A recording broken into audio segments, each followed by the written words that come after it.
안녕하세요. 청취자 여러분과 함께 자료를 깊이 탐구하는 시간입니다. 오늘은 어미광 목사님의 글 갈릴리에 비춘 빛, 이걸 좀 중심으로 마태복음 4장 12절부터 17절 말씀을 살펴보려고 해요. 이게 마침 하루 10분 듣는 마태복음 시리즈 8번째 시간이기도 하네요. 오늘 저희가 좀 파헤쳐 볼 건 이거예요. 예수님께서 왜 그 당시 유대의 중심지가 아니었잖아요. 갈릴리는 왜 변방, 심지어 이방인의 땅이라고 불리던 거기서 사역을 시작하셨을까? 그리고 그 의미가 뭘까?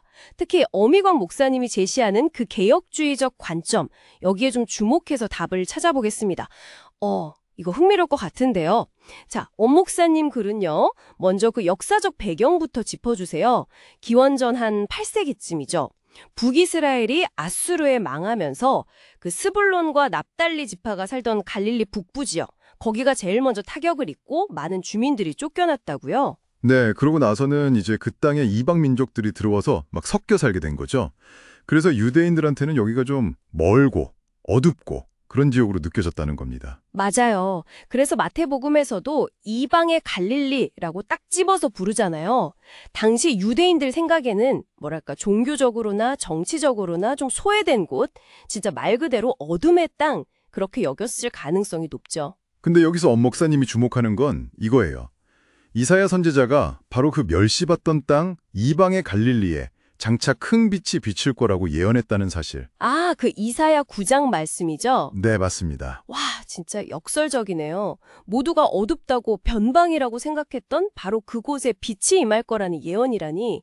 그럼 엄 목사님은 마태가 바로 이 예언을 딱 염두에 두고 예수님의 갈릴리 행보를 기록했다, 이렇게 보시는 거군요. 정확합니다. 마태는 예수님께서 이제 세례 요한이 잡히신 후에 유대를 떠나셔서 갈릴리로 가셨잖아요. 구체적으로는 스불론과 납달리 지경 해변에 있는 가버나움, 거기에 정착하신 것을 이 이사야 예언의 성취로 명확하게 제시하고 있어요. 엄 목사님 글에 따르면 이건 그냥 지리적인 이동, 이사했다, 이걸 넘어서는 거예요. 거의 신학적인 선언과 같다는 거죠. 예수님 자신이 바로 그 예언된 큰 빛으로 어둠의 땅에 임하셨다, 이런 의미입니다. 이야, 그렇군요. 그렇다면 엄 목사님 글을 따라가 보면 예수님이 왜 예루살렘 같은 중심지가 아니고 변방 갈릴리를 택하셨냐, 이게 그 자체로 복음의 성격을 보여주는 어떤 메시지였다, 이런 해석이네요. 단순히 사역 시작 지점? 그 이상의 의미가 있다는 거죠. 네, 바로 그 점입니다. 그리고 그게 엄 목사님이 강조하시는 개혁주의적 관점하고 딱 연결이 돼요. 여기서 개혁주의적 관점이라고 하면 엄 목사님 글의 맥락에서 볼 때는요, 성경 전체를 하나님의 절대적인 주권 그리고 그분의 계획이라는 큰 틀 안에서 해석하는 방식을 의미한다고 볼 수 있어요. 즉, 예수님의 갈릴리 사역 시작은 우연히 거기 가신 게 아니라 온 세상을 구원하시려는 하나님의 아주 오래된 주권적인 계획의 일부라는 겁니다. 아, 하나님의 주권적인 계획. 그게 구체적으로 어떤 의미일까요? 갈릴리라는 장소 선택이 어떻게 그 계획을 보여준다는 건가요? 엄 목사님은 이렇게 설명을 하세요. 하나님께서는 처음부터 구원이 특정 민족, 그러니까 유대인에게만 한정되는 게 아니고 모든 민족, 이방인에게까지 확장될 것을 계획하셨다는 거예요. 그래서 예수님께서 의도적으로 이방의 갈릴리라고 불리던 소외되고 어두운 땅에서 사역을 시작하신 것.